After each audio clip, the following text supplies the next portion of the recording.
Hey guys, Ashley here, also known as the Ashley fan. I'm today with another video, and this today is going to be a little special video for the one and only Al Pacino. Today is his birthday. He just turned 84, so I thought, because the whole time I've been trying to find the right day to talk about why I like Godfather 2 and why Michael Corleone has become one of my favorite movie characters. And I was thinking, like, today is the best day as any because today is Al Pacino's birthday, so why not talk about one of my favorite movies and characters that he's played on his birthday. So I'm going to talk about Godfather 2 first, and then I'll talk about why I love Michael Corleone. So, Godfather 2. I absolutely love Godfather 2. I think it's better than the first movie. I think the biggest reason why I love this movie is because it focuses a lot more on Michael Corleone as a character. I definitely think the first movie is really about his transition, don't get me wrong, from him being the tragic hero and then him being corrupted into the family business. But I also feel like it's a movie about pretty much everyone's getting their own origin, like Marlon Brando, Vito. We're getting to know about Vito, Sonny, Connie, Tom, and Fredo, and everybody. I just like the idea that it's more focused on Michael and him and his dynamics with people. I definitely think in the first one, it was really mostly about Vito's dynamics with people, and then when he was slowly starting to stop being the Don, it started to become more about Michael's dynamics with people. And what makes these type of mafia characters really interesting is their dynamics with people, other than who they are as a person, is the people who are affected by who they are and what they are doing. And Michael is just really a great character in the second one. Now, I'm going to say it right here, and I don't want anyone to get mad about this, but me personally, I did not care about the Vito flashbacks. I said it. I personally just didn't care for them. When I first watched the sequel, I was like, okay, alright. But when I go back and watch the movie over, when I watch The Godfather 2, I don't care for the sequels. I said sequel. I don't care for the flashbacks. I usually skip them and go straight to the stuff with Michael Corleone and what he has going on. Don't want to upset anybody. I love Robert De Niro. I love Robert De Niro, but I just don't really care for the flashbacks that much. It wasn't because it was poorly acted or anything. I just when I first watched it, I had nothing against it, but when I go back and watch it, I'm saying, okay, I really don't care about this, so it's whatever. It's a fine origin story. I have nothing against it. It's a great origin story. I just personally don't watch it I don't watch the second movie for that. It's what I'm basically trying to say. Because when I think of Godfather, I really think of Michael Corleone. Honestly, it really is about his character shift to me. I was trying to something else about the flashbacks. The reason why the flashbacks were included in the sequel was because Francis Coppola said when he was reading a Greek I can't say it right. He was reading a Greek book, about the Greek gods and the Greek characters, and he said something that's something that he realized by reading them is that the son never betrays the father, but the father always betrays the son. And it's because it's the whole king archetype. It's about pretty much what you witnessed growing up. Pretty much like the phrase, kids are like sponges, or people are like sponges, and the whole butterfly effect.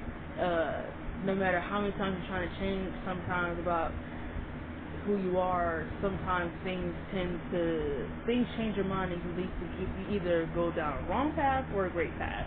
And in Michael's instance, he kind of went down a wrong path. He was put in a position where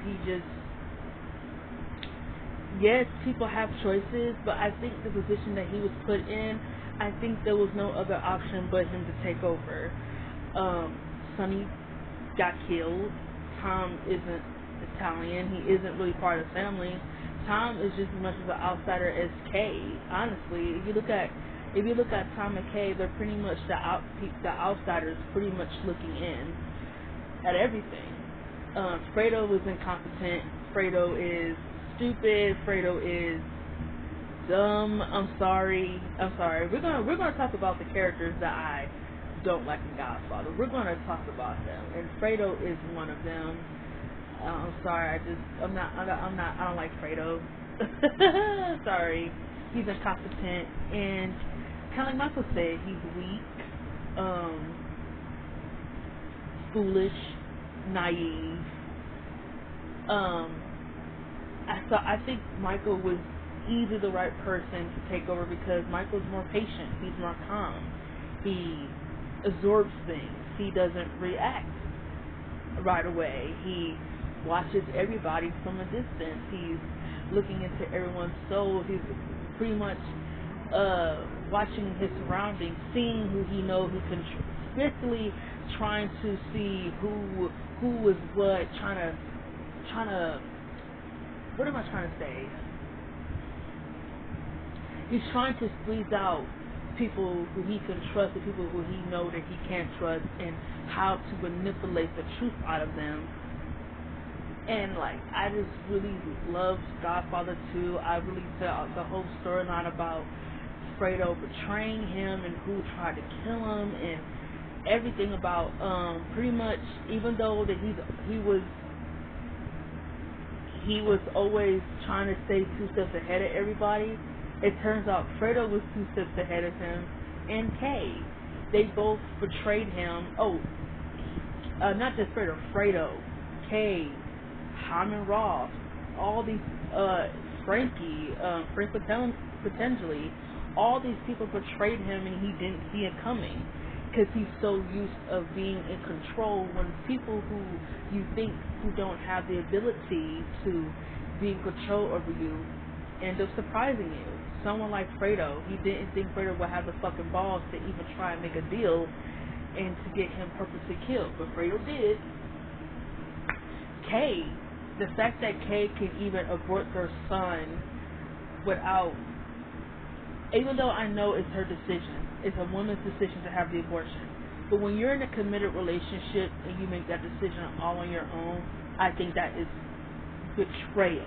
When you make that decision all on your own and don't consult your boyfriend or your husband about making that decision, that is betrayal. What Kay did was betrayal, and for her to try to flip it all on him is baffling. Don't worry, we're going to talk about Kay and the annoying characters in Godfather, because I don't like Kay. If it's equivalent, I don't like her. I think I discussed her in the last video I made. If I'm not, no. It was a video I did make on my channel about, I did discuss Kay. I think it was probably in his 70s ranking. I could be wrong, or I think it was The Godfather of Popular Opinions, my reaction to what I saw on Reddit. I could be wrong, but don't quote me, because it's been a while. I really don't make rant videos consistently, just when I have time. So, but I know I did talk about Kay in one video I made, and I don't like Kay. I'm not a fan of her. Oh no, that's the video. I talked about her and why I don't like Godfather 3. I don't like Kay Adams at all. Diane Keaton isn't a bad actress. I don't know anything else that she's ever been in besides Godfather 1 and 2 and 3. But I think Diane Keaton has this certain, she embodies a character for Kay. It's just Kay's traits, her personality or lack of one, is what really, really bothers me. So we're going to get into that about Kay. I don't care. I know there's so many people on Reddit, and I didn't even turn this into a Kay rant, but these people are connected to Michael, so I have to talk about Kay. Kay, these people on Reddit and all these other websites want to like anti-Kay. I'm gonna defend Kay, and it's like, okay, you can like her all you want, but me personally, I don't like her. After watching like the first movie, the second and third, as long as I have, I just don't like her. Like, I just don't like her at all. I don't like her. I think she's whiny. I think she's entitled. I think she wants to blame Michael for everything. as if she didn't know what she was getting herself into by accepting his proposal. Like, it's just baffling to me. Like, no one put a gun to your head and said, marry him. You chose to do that. And I think the reason why she chose to do it is because she still wanted to be with him, and she really wanted an explanation on why he didn't contact her all those years when she was worried about him. She's so annoying. Anyway, this isn't about Kay, but you get it. Kay betrayed him by getting the abortion behind his back and pretending like it was a miscarriage. And I still think to this day, that Tom knew it was an abortion, and he is also a liar. That's just my opinion. That's just my opinion. I definitely think Tom knew that she got an abortion, and he lied to Michael and said it was a miscarriage to cover up Kay's tracks. So that's how I feel. Hyman Roth pretty much being 2 steps ahead of Michael by pretty much trying to pretend like everything was all gravy, even though he knew that Michael was behind the 5 families, and he knew that Michael was behind Mo Green getting killed, and pretty much him consulting behind Michael's back with Fredo was him being 2 steps ahead on how to get Michael in a vulnerable position. So why not choose the lake house that all your family's going to stay, that your son just threw a party? Of course, you're going to come home, be happy, be in a vulnerable position, and they're going to try to kill you. Of course, Fredo knew what they were going to do. So I don't want Fredo to give me that shit about, I didn't know it was going to be a hit, Mike. I swear to God, I didn't know it was going to be a hit. I definitely don't believe Fredo when he said that. What the hell do you think was going to happen, Fredo? What? And Franklin Tinsley pretty much being in witness possession, getting his bodyguard to go to the authorities and pretty much tell them that he murdered 5 families. He's doing business deals illegally. He owns hotels, but sometimes he don't pay the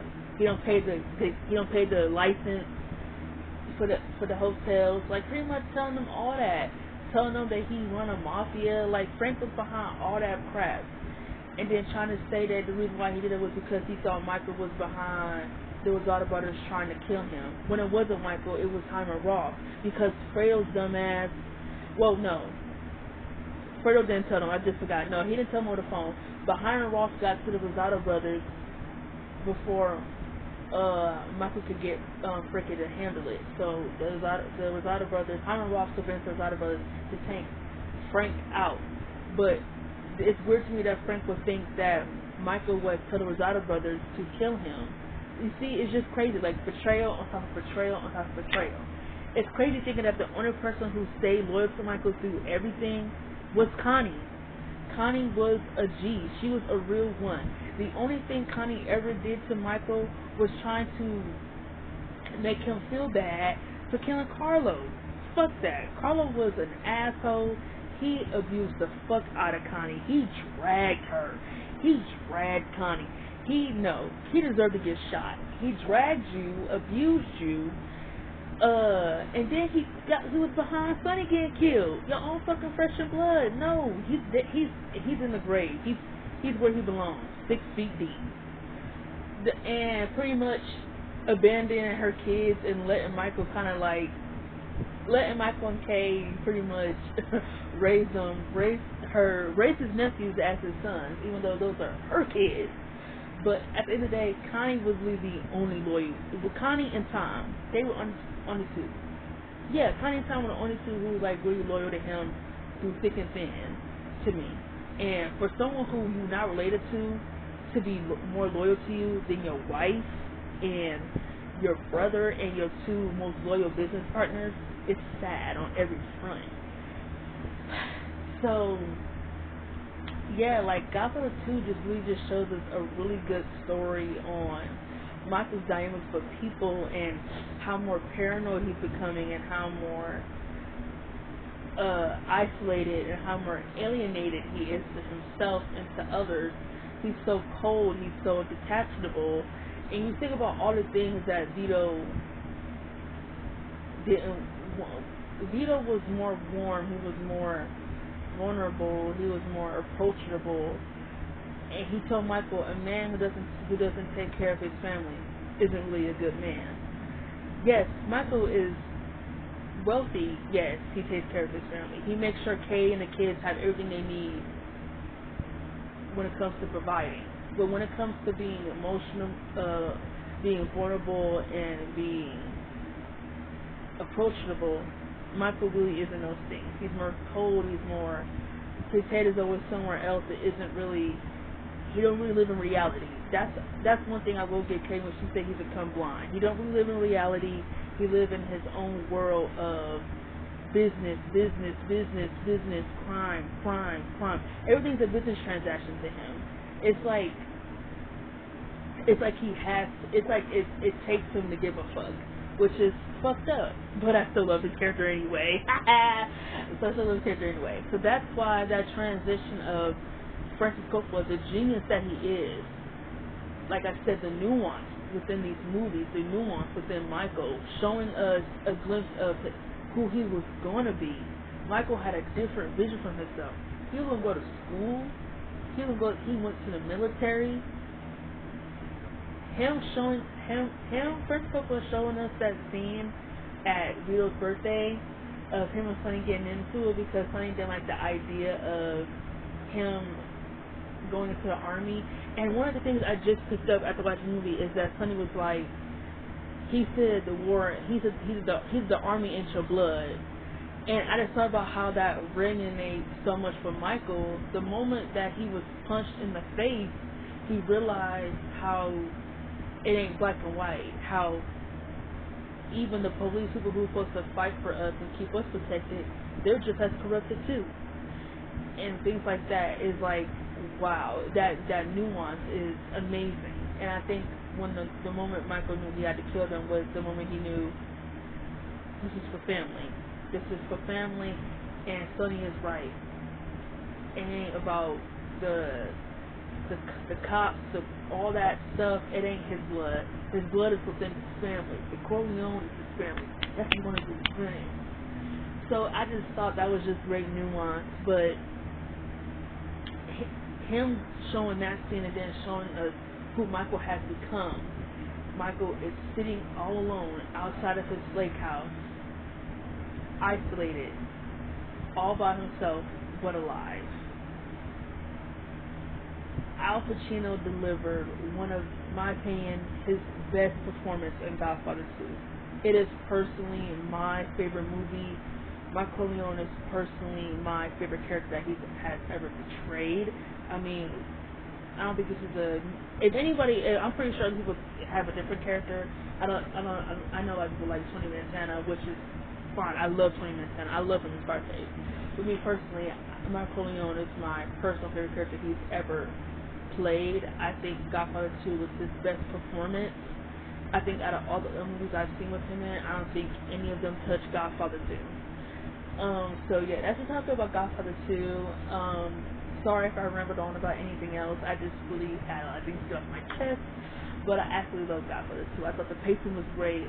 Just like the pacing, the dialogue, the character development, everything about Godfather 2 was great. Even the flashbacks were great storytelling. As much as I didn't care for them that much, they were still great.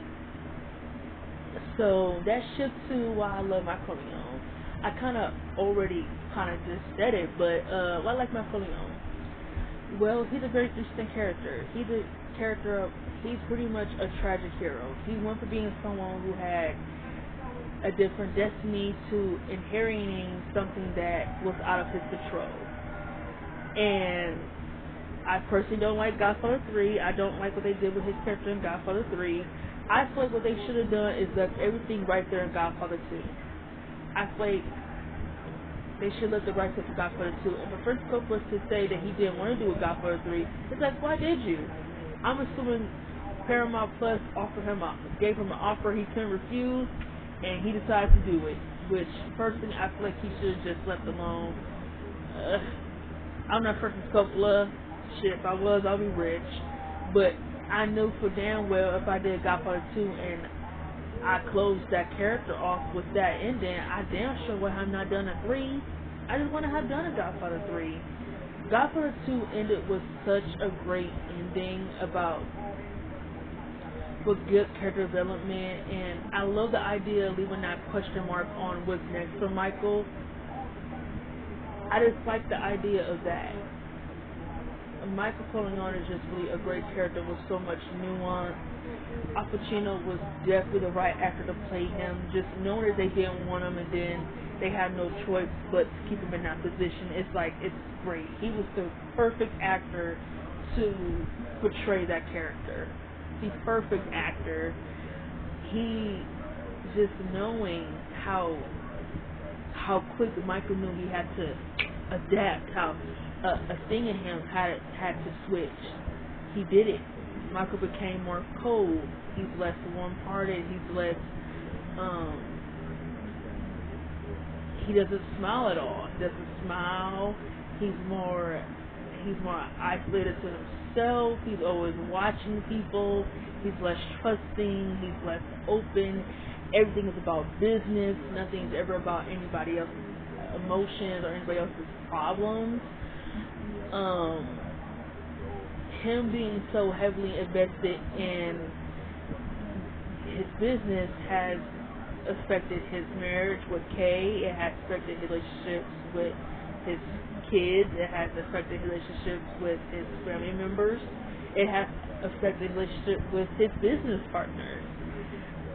And it's crazy thinking that a character like this, who you would think would be so ahead of everybody, was blinded the whole time and taken away by everyone who he thought he could trust. Everyone who he thought had what he took him ended up betraying him. And I still love his character. I still love his character. I feel like everyone who did him wrong had to come in the end. Yes, I said it. Kay, he had every right to divorce Kay, and you're gonna get what they call it. Yeah, she's gonna get visitation, right? Because that's what that bitch deserved. Him just walking up to that door and not saying anything to Kay and slamming in front of her face. One of the best scenes in the movie. And hearing her cry brings joy to my eyes. I'm sorry, I don't like Kay, and I don't like what she did personally. I definitely think Fredo had to come in the end with him getting shot. I'm sorry. I definitely think him killing Fredo was the best decision because Fredo can't be trusted. He couldn't be trusted. I'm sorry. What Fredo did,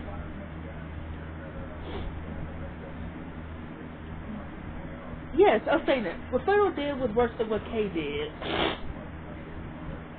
Far more worse, because he put Michael, not only did he almost get his brothers killed, he put Michael's kids in danger. Like, they were shooting everywhere around that house. What if one of the bullets would have hit Michael's room or Mary's room? Like, Fredo didn't think about that because he's just a fucking idiot. He's an idiot. He's dumb. I'm sorry. Fredo had to come out. I definitely think killing him was the best decision. And that was such a great scene in the movie. Like, there's so many good scenes in Godfather 2. Like, it's crazy. The scene where Connie pleads with him on forgiving Fredo and how she is going to take care of him and the kids now. Pretty much stepping in to be a surrogate wife and mother. I know it sounds weird, but there's no other way I can describe it besides that. I love that scene, but him not, pretty much Al Pacino isn't saying anything because you could tell in his eyes what he's thinking. He manipulated Connie into thinking that he was going to forgive Fredo to make her happy, but he knew that the only way that he'll be satisfied is if Fredo dies. It's the nuance within this movie is so fucking great.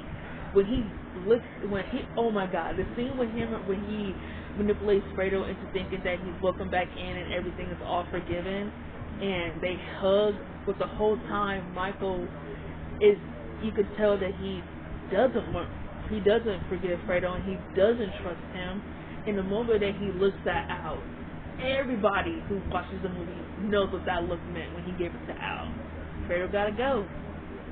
He gotta go. He got to go. And Michael knew, oh my god, great. Like, he is just such a great character. Even though he was like 2 steps behind in this movie, he was he managed to stay 2 steps ahead by clipping everybody who betrayed him. Clipping. Clip. He clipped everybody except for Kay. Well, he divorced her. Well, he didn't kill her. He divorced her, which was the right decision. That's what that bitch deserved. But it's just great. He's such a great character. A character with so much personality, with so much development. He's so complex. He has so much nuance, so much facial expression. He's just a great character. Yeah, I love Michael Corleone. Honestly, I really love Michael Corleone. He's honestly my favorite character that Al Pacino has ever portrayed. And that's all I gotta say. That's all I gotta say. Oh no, actually, one thing before I go, I actually did watch a video with like these college kids talking about him, about Godfather 2 and why they didn't like it. And one of the things that pissed me off, which is like, okay, people have their opinions, is that they mention how he was 2 steps behind in this movie, like everybody was easily betraying him. It's like things like this happen all the time in these type of mobster movies, all the time. So I feel like for them to say that, it's like, was this their first time seeing a mobster type movie? I just thought about that. And the fact that they called him boring, I just thought that was really a kick in the groin. Even though I don't have a dick, I don't know what else to say. It was really no, not a kick in the groin because I don't have a dick. But I think for them to say that, it was really a punch in the face, a slap to the face, because Michael Corleone is anything but boring. That is just a very ignorant comment to make, and me personally, I think they're all dumbasses. I don't care how long ago that video came out. I think they're all dumbasses because none of their opinions have any real facts to back it up or anything. So yeah, those college kids are dumbasses. I don't care. I don't care. So that's just what I want to say. But me personally, that's all I have for you guys today. Whew, I got this video out. I've been trying to do this video, I think, since fucking February, probably. So there it is. It's out. My next video will be on the top characters I don't like in Godfather, which it won't be a long video because I'm going to keep the characters I don't like a secret, but I think it's inevitable I don't like Kay, so you will expect her to be on the list. But the other three that I don't like, I'm going to keep that a surprise. I don't want y'all to know about it. So this has been my video today. Happy birthday to Al Pacino, the one and only GOAT. He is the greatest actor of all time. So many great performances, so many great movies. If you're somebody who's never seen an Al Pacino movie, I advise you to watch one today. If I had to give you 5 movies to watch from him: Godfather 1 and 2, Dog Day Afternoon, Scarface, Serpico. I think that's one of the 5 that I just said. Son of a Woman and Heat. I could keep going, but yes, if you're someone who's never watched an Al Pacino movie, I recommend movies I just said. Or do what I did. I started from his 70s era and I went all the way up to his 2000s era and I watched everything. Another movie that I would say watch, A Panic in Needle Park, because that was his first leading role and no one talks about it. No one even acknowledges that that's his first movie role. A lot of people think it's Godfather, but it wasn't. Panic in Needle Park, 1971, was his first leading role. It pisses me off that people don't know that it was his first role, because it's like, get a movie more acknowledgement. Like, it's a really great fucking film to me. I love it. But anyway, that's just my video for today. I'm running way too long. So yeah, I'm about to lay down. I'm about to actually watch Godfather 2 right now. So peace. Y'all do great. Take care. I'm out.